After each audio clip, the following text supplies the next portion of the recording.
cufa fayyita gaarii farti hirkisu sin dhaqqabu fariyoon illeen harkufiitiin sin qabu akkana jedhee kanatu baatee waaqa hojii waaqayyo anarraan ilaala akkana jedhee kanatu baatee waaqa hojii waaqayyo anarraan ilaala.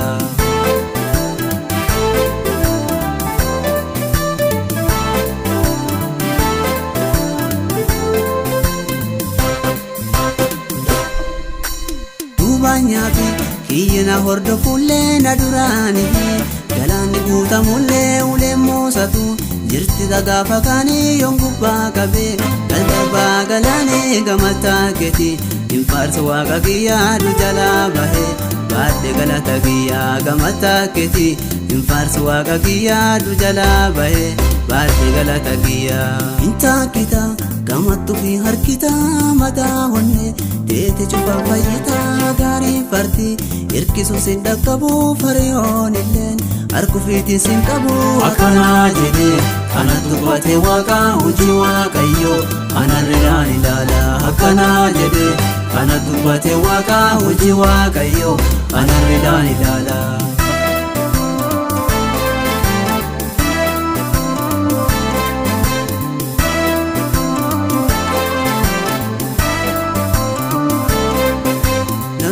Sufi farayoonatti ka'ee misir keessatti guddoo mataan na qabee mataasaa guddoo anarra jabeeffatee na balleessuufi waan guddoo xiyyeeffatee kaayoosaa immoo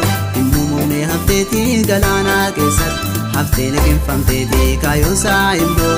muumee hafteetii galaanaa keessatti haftee liqinfamteetii hin taakkita gamattu fi harkita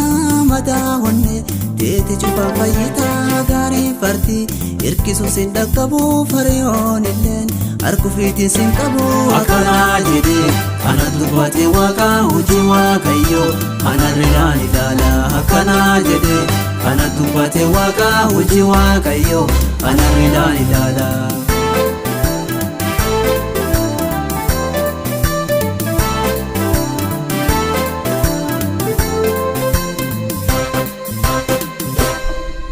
Nini gaarilee warra lafa maxxanee nyaabolee tiyyaa harki waaqa qaqqabee nan balleessine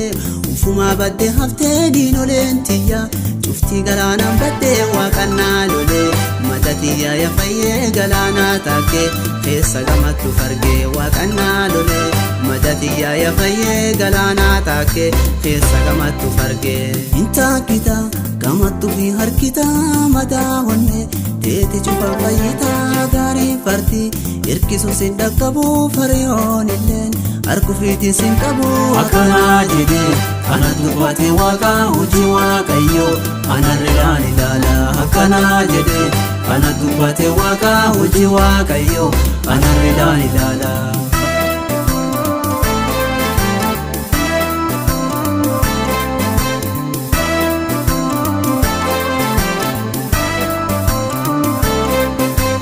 Hojuutiya waaqi anaa deebisee rakkoo gaaf durii cufaayyuu na deessisee garbummaa lafa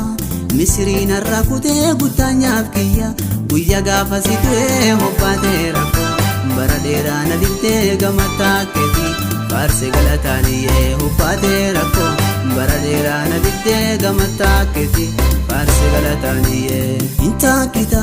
gamattu fi harkita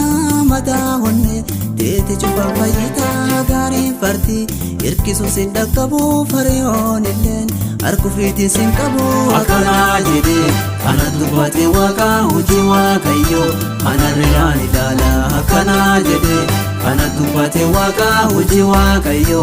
anarraan ilaala.